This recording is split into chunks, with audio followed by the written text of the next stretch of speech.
I rise on a point of personal and collective privilege matapos ako tawagin ni Executive Ralph Recto na baliw. Kung baliw man ako, at least hindi ako magnanakaw. Tila affected si Recto sa mga post ko tungkol sa kanya at si Congressman Edwin Garjola. At mabuti kung magpaliwanag na lang siya tungkol dito. Hindi po dapat ginagamit ang plenaryong ito upang lahat ng mga haka-haka o paratang na walang sapat na basehan.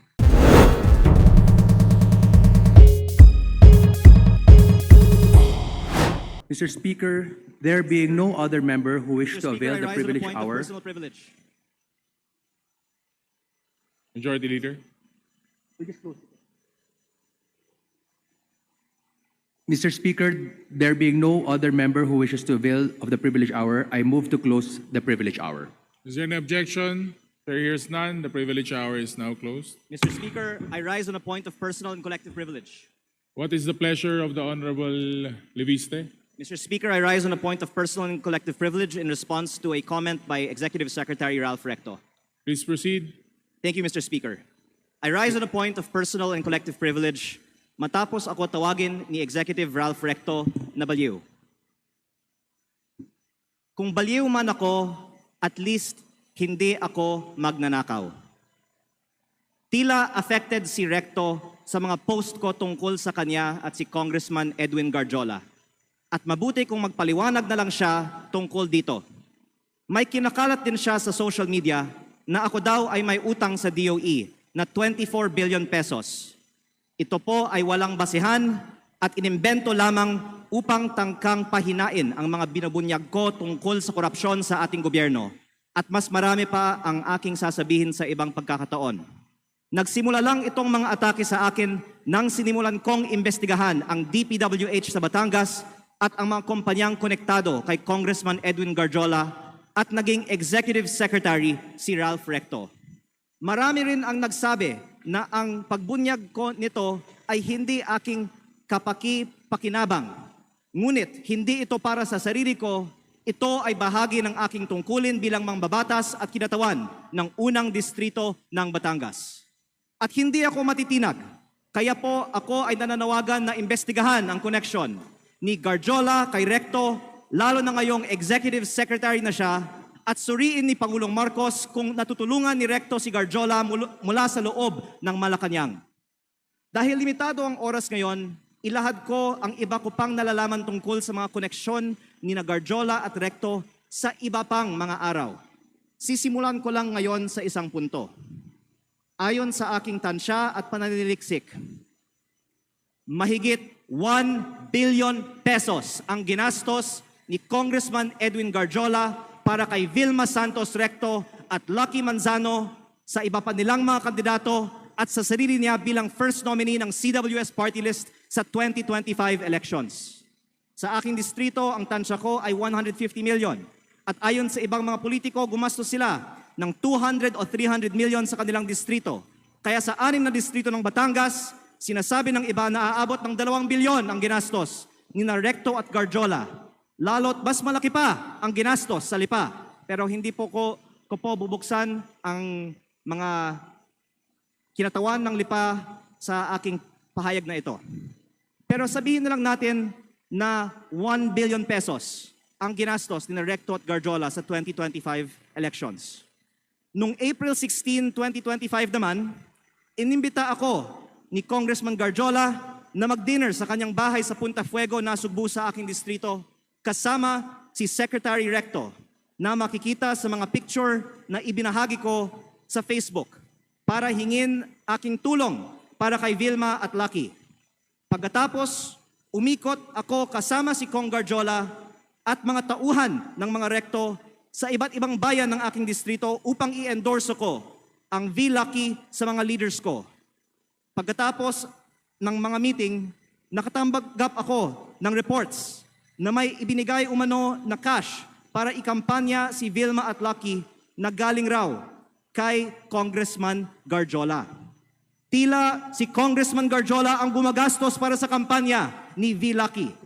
Batay sa aking mga nakita sa aking distrito at sa mga pagpupulong at materyales kung saan ang nakalagay ay Vilma Santos Recto, Lucky Manzano at CWS party list. Ang ibang mga politiko sa Batangas ay pwede ding tumestigo na si Garjola ang gumagastos para sa mga rekto. Kahit pagkatapos ng eleksyon, ibinahagi ko din sa Facebook ang picture ng meeting ni Gov. Vilma at Secretary Ralph sa mga mayors ng Batangas sa Tagaytay Highlands noong August 15 na ayon sa mga dumalo ay hosted by Congressman Garjola. Kung mali ang aking impormasyon, narito naman ang ibang mga kinatawan ng Batangas at pwede nilang sagutin ngayong araw na ito ang aking mga pahayag. O pwedeng magpatawag ang Kongreso ng pagdinig. At kung totoo na 1 billion pesos o mahigit pa ang ginastos ni Congressman Garjola para sa mga rekto sa nakaraang kampanya, ang susunod na tanong ay, bakit si Garjola gumastos ng mahigit 1 billion piso para sa mga rekto? Ito ba ay pagkakaibigan lang o may ginagawa ba si Ralph Recto as Cabinet Secretary of the Republic of the Philippines para makapaggastos ng ganito si Garjola? Sa aming dinner noong April 16, inalok ako ni Congressman Garjola na mag-partner sa kanya at kay Secretary Recto sa pagnenegosyo sa DPWH sa aking distrito. Sa sistema raw na ginagawa nila noon pa sa Lipa at sa ibang mga bayan. Tukuyin ang mga lugar para sa mga road opening ng DPWH. Sabihan ko daw sila pag meron akong mga nakita para makasama sila sa bilihan ng lupa. Kayang tumulong daw sa pagpondo ng mga proyekto ng DPWH si Secretary Recto dahil siya ay nasa kabinete at si Cong Garjola din ay malakas daw sa DPWH at maaaring siya na ang bahala sa kontraktor. Sa ibang pagkakataon, ipinagmamalaki din sa akin mismo ni Secretary Recto na bago niya pinopondohan sa DPWH ang mga bypass roads sa Lipa, kinokondisyon pa niya sa mga may-ari ng lupang dadaanan na magbigay sa kanya ng parte ng lupa sa mababang presyo. At iba't ibang mga tao ay nagkwento din sa akin na gawain ni Recto ito. Kung lehitimo man ito, mabuti at maging transparent si Secretary Recto sa kanyang yaman. At kung ang ginagastos ni Cong Garjola para sa kampanya nila ay may kaugnayan sa pagiging kontraktor ni Garjola sa Batangas. At sa halip na tumigil ang mga ito matapos pumutok ang flood control investigations, mayroon bagong regional director, ang DPWH 4A na si Carolina Pastrana na dating Batangas 3rd District Engineer, ang distrito ni Congressman Garjola sa Mataas na Kahoy, Batangas, na sinabi ay pinili ni Recto dahil siya ngayon ay Executive Secretary na may hawak ng appointments sa Malacanang.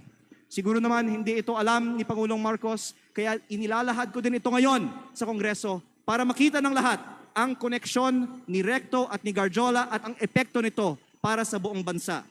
Tatalakayin ko pa sa ibang pagkakataon ang mga anomalya sa DPWH sa Batangas. Nalulungkot ako para kay Secretary Recto at Governor Vilma Santos dahil matagal na silang nasa politika na may mga pangalang inaalagaan. At ngayon pa lalabas ang mga isyong ito. Pero mas nalulungkot ako para sa Batangas at sa ating bayan dahil sa mga ginagawa ng mga pinakamataas na opisyal gamit ang pera ng bayan. Lalo kung hindi man lang tutugunan ang mga aligasyong ito at kung hindi inaaprubahan ang pagbaba ng VAT at mga buwis sa langis o ibinibigay ang ayuda para sa lahat na nabanggit ko na sa mga nakaraang pagkakataon. Kung hindi totoo ang mga sinasabi ko ngayon, hindi dapat tahimik si Secretary Recto at Governor Vilma tungkol sa umano'y korupsyon sa DPWH sa Batangas at ang mga aligasyon kay Cong Garjola na tinawagan ng ICI na binuo ng gobyernong ito bilang isa sa mga pinakamalaking kontraktor ng DPWH sa Kongreso. Mabuti kung ipaliwanag nila kung totoo bang malaki ang ginastos ni Garjola para sa kanilang kampanya at ano ang kapalit at kung si Garjola ay kaibigan lang ba o funder din. At kung hindi sasagutin ni Secretary Recto ang mga aligasyong ito, hinahamon ko si Yusek Claire Castro sa susunod niyang press briefing na sagutin kung tama ba na may ganitong aligasyon kay Executive Secretary Recto, bakit hindi pa sinasalang si Secretary Recto sa Commission on Appointments at kung ayaw din ba nilang buksan ang mga detalye ng 2 kasong plunder ni E.S. Recto sa Ombudsman.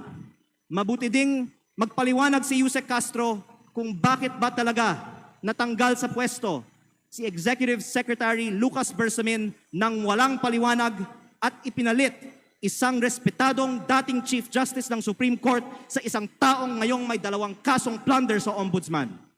Panghuli, hindi lingid sa atin na binomba ang kotse ni dating Batangas Governor Armand Sanchez. Mapanganib ang politika sa Batangas kapag malaking tao ang inyong binabangga.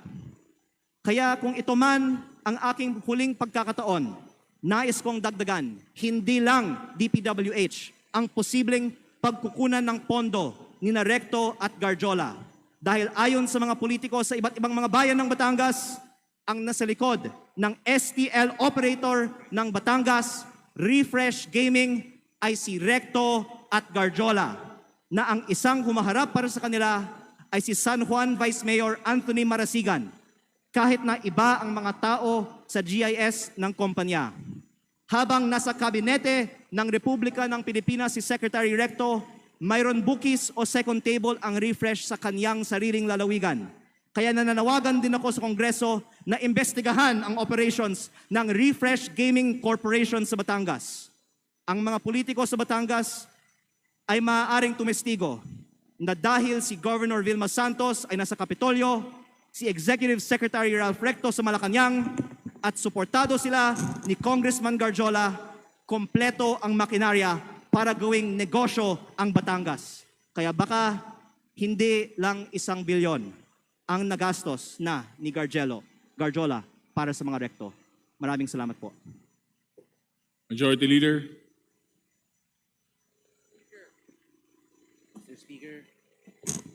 Mr. Speaker, I can now take questions. Thank you. Mr. Speaker, Majority Leader. Mr. Speaker, we'd like to recognize the representative of Lipa, Congressman Ryan Recto. The Honorable Ryan Recto is now recognized. Please proceed. Good afternoon, everyone. No questions to be asked on my end. Mr. Speaker, I would just like to make a manifestation to set the record straight regarding the issues raised by my fellow representative from Batangas on the alleged issues that were narrated. First, while this representation recognizes the importance of legislative oversight, I believe that it is equally important that information shared in this plenary is accurately based on facts, not assumptions, not insinuations, and certainly not on incomplete information. Hindi po dapat ginagamit ang plenaryong ito upang lahad ng mga haka-haka o paratang na walang sapat na basehan.